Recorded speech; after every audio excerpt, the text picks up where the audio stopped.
माँ चली अमेरिका। निधि का नेचर बचपन से ही शर्मिला था। वो ना ज्यादा लोगों से बात करना पसंद करती और ना ही ज्यादा मिलना जुलना। निधि, ये पैसे ले जरा और बाजार से चीनी तो ले आ। नहीं माँ, मैं नहीं जाऊंगी, मुझे शर्म आती है, आप ही चले जाओ ना। अरे पता नहीं क्या करेगी ये लड़की, जीवन में कभी कुछ किया ही नहीं सिवाय पढ़ाई और घर के कामों के। इसकी शादी भी आसपास ही कहीं करवा दो, दूर जाकर इसका गुजारा कैसे होगा। निधि सुनती सबकी, समझती भी, लेकिन चुप करके रह जाती। एक दिन पिता के दोस्त अपने परिवार के साथ निधि के घर खाने पर आते हैं। उनकी बेटी बहुत ही स्मार्ट होती है। निधि बेटा, वीणा के साथ बात करो, देखो अंकल की बेटी भी आई है उनके साथ। निधि वीणा के साथ वहीं बैठ जाती है। चलो ना अंदर चलते हैं, यहाँ कहाँ बड़े लोगों के बीच बैठे। निधि माँ की तरफ देखती है और अंदर चली जाती है। वैसे मैंने ना अपना चैनल खोला है, तुम सब्सक्राइब करना उसमें। मैं ना ब्यूटी और फैशन की बात करती हूँ, ये देखो। ओह, इतने सारे लोगों के सामने तुम कैसे इतना बोल लेती हो? मुझे तो बहुत शर्म आती है। अरे शर्म कैसी। खैर, सीधी सादी सी निधि, उसकी शादी हो जाती है राकेश से। राकेश एक स्मार्ट लड़का था, उसे घूमना फिरना पसंद था, लेकिन निधि का शर्मिला व्यवहार वो समझ जाता है। अरे निधि, घर से बाहर क्यों नहीं निकलती? लोगों से मिला जुला करो, तभी तो पता चलेगा ना कि दुनिया कैसी है। क्या करना है पता करके, शादी से पहले पापा और अब आप। ठीक है ना, मुझे ज्यादा दुनियादारी में नहीं पड़ना। निधि की जिंदगी ठीक ठाक चल रही थी। उसके 2 लड़के होते हैं, दोनों को वो पढ़ाती लिखाती, उनका ख्याल रखती। निधि, 25 साल हो गए शादी को, दोनों बच्चे सेटल हैं। हम लोगों ने शहर में 2 मकान भी ले लिए। दोनों की शादी खुद का पता ही नहीं चला कैसे उड़ गया। हाँ ये तो है, मैं खुश हूँ। जिम्मेदारियाँ आती रही, मैं निभाती रही, और क्या चाहिए। देखो, मैंने सोचा है कि अब हम लोग अमेरिका जाकर रहेंगे। यहाँ की जिंदगी तो जी ली, वैसे मुझे वहाँ बहुत अच्छी नौकरी मिल रही है। मैं कैसे चलूंगी, मुझे वहाँ का कुछ नहीं पता। आप तो जानते हैं ना कि मैं घर से बाहर ही कम निकलती हूँ। अरे तो क्या हुआ, वहाँ भी घर में ही रहना है ना, मैं हूँ ना, नौकरी करूँगा। निधि मान जाती है और पति के साथ अमेरिका चली जाती है। माँ, तुम्हारी बहू को बच्चा होने वाला है, तो क्या तुम 2 महीने के लिए यहाँ आ सकती हो? मुझे तुम्हारी बहुत जरूरत है, मैं टिकट भेज देता हूँ। हाँ हाँ, ये तो बहुत खुशी की बात है। मेरा भी मन सबसे मिलने का कर रहा था, पर क्या माँ पर? अब मैं आऊंगी कैसे? पापा से बात करती हूँ। देखो माँ, प्लीज बहाना मत बनाना, तुम जानती हो ना इस वक्त में मैं किसी पर भरोसा नहीं कर सकता हूँ। निधि पति को सारी बात बताती है। क्या आप भी चलेंगे? निधि, आने जाने में बड़ा खर्च हो जाएगा, ऊपर से मुझे यहाँ छुट्टी नहीं मिलेगी। बहू पर वक्त ऐसा है कि तुमको तो जाना ही पड़ेगा।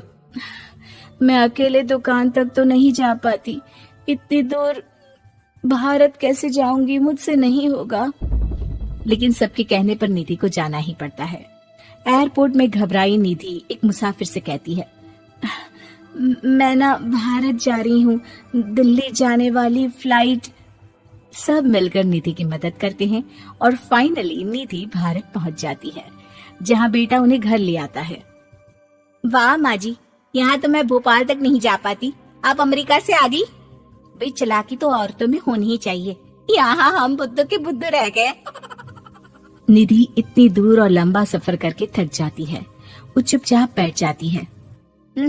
बैठना नहीं है माँ जी, बच्चा पकड़ना है, ये लीजिए।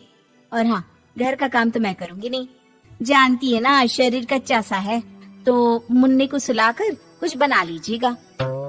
निधि को बहू का व्यवहार बहुत बुरा लगता है। जैसी भी थी, पिता और पति की हमेशा लाडली रही थी निधि। निधि बेटे की तरफ देखती है।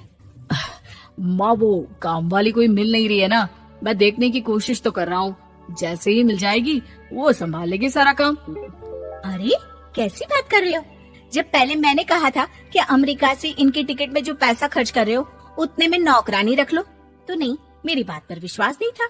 कि ना ना कोई मेरे बच्चे को अच्छे से नहीं संभालेगा। अब इनका भी खर्चा और नौकरानी का भी खर्चा। अरे ना जी ना, मैं नहीं संभाल सकती।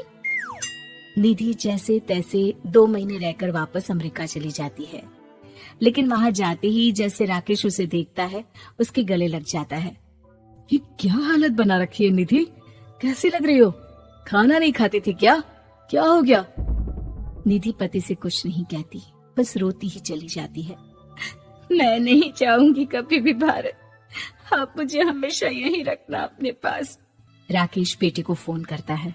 तुम्हारी माँ की जो दुर्दशा करके तुमने भेजा है ना, मुझे पता होता तो मैं अपनी बीवी को कभी तुम्हारे पास नहीं भेजता। पापा, आप तो रीना का नेचर जानते हैं ना, वो माँ पर हावी रहती थी। अब मैं तो ऑफिस चला जाता था, वो माँ पर जुल्म करती है और माँ भी इतनी सीधी है कि चुपचाप सहती रही। मुझे माफ कर दीजिए पिताजी। खैर, राकेश कहता भी क्या, प्यार दुलार के साथ अपनी निधि को संभालने में लग जाता है। लेकिन कहते ना, वक्त हमेशा एक सा नहीं रहता। अमेरिका में ही राकेश की मृत्यु हो जाती है और निधि अकेली रह जाती है।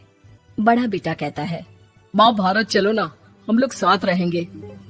निधि को जैसे ही वो सब सीन्स याद आते हैं वो परेशान हो जाती है। समझ में नहीं आता कि पति के बिना अब जीवन कैसे चलाएगी। मैंने सारा जीवन घर का काम किया, घर देखा और जिंदगी चलाई, लेकिन जिस घर में रही सबने प्यार दिया, मैं वहां नहीं जाना चाहती। तभी राकेश जिस कंपनी में काम करता था उसका मालिक निधि के घर आता है। वो भी भारतीय ही होता है।